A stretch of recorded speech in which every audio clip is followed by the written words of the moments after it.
Hello, people. So after eternity of waiting, I finally got down and watched One Piece Film Stampede, the movie, in its entirety. And I am so grateful that once again, when it came to the Gokios movie, I only checked the one trailer. Same thing with One Piece Film Stampede. After that, the main trailer came out. I didn't watch any other thing. I saw posts here and there, but I didn't get the full context. So here we are, and I can talk about it. My advice to you, if you haven't watched it, either go rent the DVD or just watch it. It definitely surpassed Film Gold. It definitely, I think, surpassed Film Z. I think it's still on the same level as Strong World because the emotional output it had in this movie, but I'll get to that. So, right off the bat, it's the mass gathering, the Pirate Fest. There's certain things that got explained in the anime with the filler episodes, but it's funny because when Boa Hancock appears, it's like Luffy and Boa Hancock never met, so those episodes didn't really count for this movie. So I just thought that's funny. Start off, obviously, the Straw Hats with the Sunny. They go for the Pirate Fest. Luffy's having a ball. We start off with, I guess, the two main antagonists, Festa, and obviously Douglas Bullock, the main antagonist of the movie, and a complete powerhouse. Holy shit. What he did in this movie is like...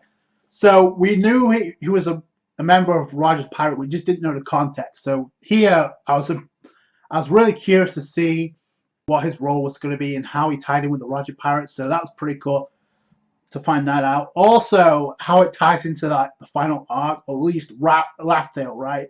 Is the treasure that Roger left behind. So that's why everybody's there. But it's a ploy to lure everybody in. And we couldn't find out something's off real quick because we see Trafalgar Law running and he's wounded. He's already being attacked. So that's the red flag right there. So something's off. You see Law and he's wounded, but then all of a sudden you see Buggy, Alvida, and Mr. 3, and they're chasing after Law. I'm like, wait, no. They're not the ones responsible for what's going on here. But Buggy is a warlord, so there's more context than that's what I wanted to get from this movie. Law uses shambles and appears on the Sunny, and that's where he bumps into the Straw Hats and he tells them something's off. But the Straw Hats, and specifically Luffy, they're not tucking tail. They want to treat Law, but they want to keep going on because obviously it's a big deal. You got Robin, who specifically says she's intrigued by all this for a certain reason. So that takes place after all the ships of the worst generation show up. You got like Kid, you got Scratch Poo, you got Hawkins, you got Capone, you got a Rogue, you got Bonnie, you got them all coming in, and you got X-Drake. They're all doing the thing to get the upper hand on one another, and I love it. The Straw Hats come in and they shoot past. They use the Crypto Burst, and then we find out that Sunny has wings apparently, so it can fly. So there's a knock-up stream, and that's how the pirates are trying to get past one another. It's like it's a race, literally. After that, that's when Law appears. So that's when we get the context to something bad's going down on this movie. And not only that, but you also have like Smoker, Tashiki, and Under the Skies, and they're investigating because Smoker already knows something's going off here, so he wants to find out what it is. You also find that, and one of the main characters you see right away is like Rob Lucci, so you know something's off. I guess the announcers of this event, like Anne, that girl, we couldn't find. She's a singer, right? But she's also a devil fruit user. She can project visions, so that's pretty cool. And it looks like it comes in very handy by the end of the movie. After Crashland, you have the groups that split off. You have Law, Brooks, Sanji, Chopper, and Robin. They go off in their own separate ways, investigate down below. On the Sunny, you got Zoro, Luffy, Nami, and Usopp. Frankie, they're holding down the fort on the Sunny, so that's where the groups get separated. Of course, it's a classic trope where they fall down the knock-up stream, and Robin uses his abilities to save them all. So that's pretty cool. Right from the outset, it escalates quickly. So when we go on foot, that's where the battle takes place. There's pirates going on, and this is really cool because it's the first time, I think it's the second time only, we see members of the worst generation actually mix it up for real. We saw it kind of at Sabri Archipelago, but here, about Luffy and Zoro go on ahead. Nami stays on the ship alongside Frankie. Zoro is like saying, Luffy, go on ahead, Censure. And then immediately you see Killer, and Zoro blocks him, and it's on from there. It's on from there. I think Scratch Poo actually attacks Luffy first, but then Luffy attacks back, and then Kid comes in, and that's where all hell breaks loose. But when it breaks loose, Usopp tries to go and finds the treasure. He's the first one to find it, and by the time he opens it, Douglas Bullet comes in, and I mean his shit gets wrecked, like pretty much. But all being Lord for a specific reason. Obviously, it's to destroy the pirates, right? The pirate crews that are there. So Bullet appears, and Usopp's wrecked. Luffy sees this, and that's where oh man, Luffy gets so pissed off. I really like the opening to this fight with how Bullet used Conqueror's Haki, but you have Luffy countering with his own Conqueror's Haki. So we got a Haki clash, a face-off on this island with everybody else looking on. And if you look at it closely, it's like these two going at it in a beam struggle, like from Dragon Ball. So I thought it was so cool how to start the fight off. Because, and that's where the fight breaks down. You got all the members of the Worst Generation, and this is probably one of my favorite moments of the movie, because number one, it could be foreshadowing, given what we have on Wano, but it's the first time that most members of the Worst Generation are teaming up to take on an opponent. And I got so hyped for that. The only one that was missing was Law. The only ones that were missing were Law and Zoro. Going elsewhere, because we find out the Marines are coming in, and it's like, oh, okay. So they were lying about the part about no Marines getting in. We should have figured something was off, because number one, there's Shichibukai there. You know it's buggy, but it's still Shichibukai. Number two, you have Smoker there, so immediately something off. I love the moment where Bartolomeo and all the Revenant pirates that Strass have met come in. You got like the Foxy pirates, and they're asking for protection from Nami, and Nami's like, go to hell. So we don't have time to help you out. But I love the moment where Bartolomeo, the Bato Club, comes in. You got Cavendish there. Cavendish gets pissed off because he doesn't want Luffy to take all the credit. And you got Bartolomeo fanboying over Nami, who wouldn't. But then she's like, do what you can to help out. And then they go over to where Zoro's at, and that's where Zoro leads that group to help out with the Marines. Then all of a sudden, in comes Fujitora, and Zoro and Fujitora are locking down. It's the second favorite fight in the movie. This fight was so good, and it could be foreshadowing what's to come in the series, but we'll have to wait for that out. But Fujitora and Zoro, they go ham a lot more than they did in Dressrosa, I'll say that. Fujitora sends Zoro back with his gravity, and then 360 caliber Phoenix to push back Fujitora, and he blocks it. So it's kind of a repetition of what we saw on Dressrosa, only to a much higher scale, especially on the sea. So that's going down. You have what's going down below, and you have Smoker versus Sanji. So that was pretty cool. You have Law and Robin, and the Law and Robin shippers are going to have a field day with this. But they bump into Crocodile, and Robin notices immediately. She got this look expression, why the hell are you here? And Crocodile's not, I'm not here for you. He's catching up a plan with Law, and I'm like, oh boy, oh gosh. So they go off, they come up with a plan to help out against Bullet. So this is the fight where the Worst Generation gets curb stomped by Bullet. I will give them props because they do go in. One moment where Killer pushes Kid out of the way, but then he gets crushed by Bug. And then I'll give also props to like Bonnie for actually trying to put up a fight, but she gets thrown into the ground. Like, it's brutal. He just wants to be the strongest, and that's what we get. We get the perception that that's what he's after, and we don't really know the reason why until the end. He's pissed off what happened to Usopp. He uses Gear 3rd to actually attack, but that does nothing. He uses Red Hawk. He just demolishes his outfit, and then he just tanks it. Like, come on, is that all you got? Bring it on. He absorbs the materials of the island, so that's where we find out what his devil fruit ability is, which turns into a giant mecha, and that's where he goes. He just obliterates everybody. Strike Luffy again when he's down. Usopp comes in with the do something right. It feels like, oh, it's just a useless effort. But anybody who knows Usopp knows he's not doing that for a reason. So he actually attacked from within and actually destroyed the he's absorbed. So the metal's getting destroyed apart. But Usopp, oh man, he just got wrecked. But his character growth in this movie was great. There's a point where Robin actually comes up with, she finds the map to actually get out of the place. And what Bullet does is actually he manipulates the island so that all the ships that are there can't escape. So you have the Marines there. We've come to find out very quickly, like, he mentions to Luffy before he takes him out, like, I have the treasure that was left by Roger, that Roger mentioned, the One Piece, right? Or he has something alluding to it, right? Luffy's got this expression of, what? Oh, so after that he gets demolished.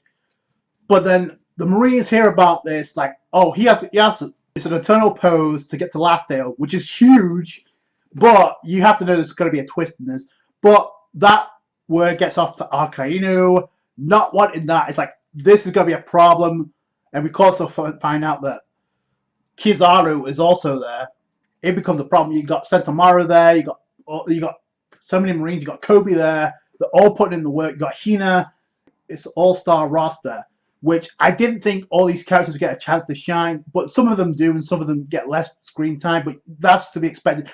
I'm actually shocked. Like, I think there's a part where Nami actually uses her Thundercloud Temper Zeus on her, but it would make sense given the fact she actually nails some of the Marines, including Sentomaru. So that was props to Nami for that.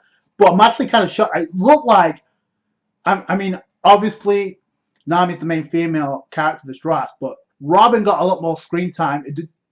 I may be wrong about that, but in terms of importance to the plot, that's all I'm saying. So that was kind of surprising. But Akainu, he calls for a Buster Call, and that's a problem, given what we already have. And Smoker hears about this. He's like, what the is going on here? Like, a Buster Call? That's insane. And Chopper and Brook come in. They actually help out. They try to patch up Usopp. But Usopp, like, it's like, he wants to help out Luffy to get the hell out of there, but he can't do it because he's wrecked himself. And he's like, come on, Luffy, let's just let this one go. We have to get, so you can't die. So, but then they both pass out, and then Chopper and Brook come to the scene, and there's a moment where Chopper's so concerned from Usopp, he's literally to help him first instead of the captain, but Usopp's like, no, don't bother with me first, heal Luffy, and then heal me. And then Chopper's like reluctant, but then Usopp's like, I'm weak, I can't do anything, I'm weak. It's that moment of self-reflection when it comes to Usopp. After all this time, he knows that, but he's still willing to help out. So that's a powerful scene to me. Like I said, he did fire one shot at Douglas Bullet, but Usopp doesn't fire for no reason. So I was curious what was going to happen. But then Luffy gets patched up first. Chopper's like, okay. Law encounter. And there's so many funny gags in this. Buggy avoiding death. There's a treatment here. Like, he doesn't want any part of this because he knows what Bullet's all about. In fact, the beginning of the movie, we actually see Blackbeard in one of the prisons. I think it's Impel Down. You can fight, but whoever survives, you can join my crew. He sees Bullet, is like, no, you know what? Fuck this. I'm not fucking with you. Let's go. We don't want to deal with this guy. So that's like, oh, okay. Blackbeard doesn't even want to mess with this guy. When the Buster Call's about to happen, you're like, there's a part where Fujitora has to end this fight for another time. But here's my parting gift to you. He brings down the meteor, but he does cut the meteor in half. But the two halves are coming down on everyone. Bartholomew is just fanboying over Zoro, but that becomes a problem. But here comes Mihawk, and I love his entrance. He just carves the rest of it up. And Zoro's expression, oh, you're here too? Great. Also find out that Boa Hancock finally arrives. I thought she'd be part of this very early on, but it turns out no. She comes in to help out, but she's only concerned for Luffy because she asked the Marines, where the hell is Luffy at? Find out that obviously the revolutionaries are there, Sabo's there, and there's a rock that's about to fall down on Robin. But it's obvious who saved the day. It was Sabo, because that expression of Robin. You have also Perona doing a thing with a ghost, so that's pretty cool. She actually takes out Sentomaru, so props to her for that. Bullet, by the way, absorbs all the materials on the island and turns into Pika, pretty much. He turns into Pika. He doesn't move until the final fight, but Luffy is healed up, and he's like, let us go back to the Sunny, and Luffy's like, no, I'm not abandoning this because I want to beat him. So he goes off. It's like, take Usopp, take care of Usopp. I think he was going to go with them, but when Usopp poured his heart out, that's when Luffy, okay, you know what? I'm going because I'm going to beat this guy. He was just taunting Luffy like, you should abandon your crew because they're going to be a burden to you. Luffy already realizing that that's not the case because he needs them.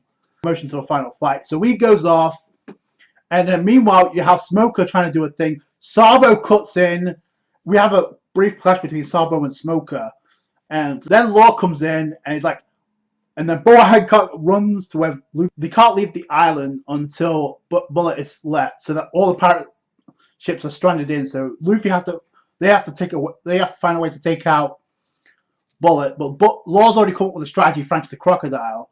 So Law comes like, I got a plan, but before he can mention anything, here comes Luffy in Gear 4, tries to charge at Bullet, not once but twice, and it results in the same thing. Luffy just getting punched back, and not going to work, but Law comes in with a plan, and the plan is pretty much this. Before, he's using Haki to like absorb the minerals.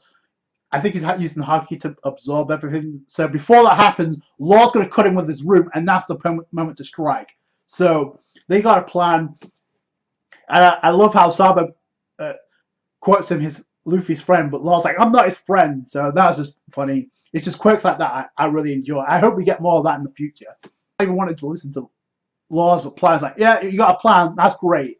But and Law's like, you never even listened to my plan. So he goes in, but I mean, you know where this is going to go because of the strategy, because of all the emotional outbreak, especially what happened to Usopp. This fight hit the mark. The fights in this movie were great. Boa Hancock comes in with a kick, but that's not enough to like completely shatter it. But then Buggy, it looks like Buggy is actually the one that actually nails him. But if you look closely, it's obviously Rob Lucci that does it. But Buggy's got this perception, oh, I did it, like kind of typical Buggy, like he did in Marineford, right? Luffy comes in with a giant King Kong gun, and it's twice the size of the one that I think he used on Dofi, but it's huge. It might be the same one actually, but he just blows the armor away. But he's not done yet. Not in his Pika form anymore. He reverts back. Is going to be bad for Luffy, but Usopp's plan shatters the rest of that mecha, so Bullet's back in his base form because of Usopp's one shot. So he made the difference. Usopp made the difference after everything he went through in this movie. Then we got the final fight, Luffy versus Bullet.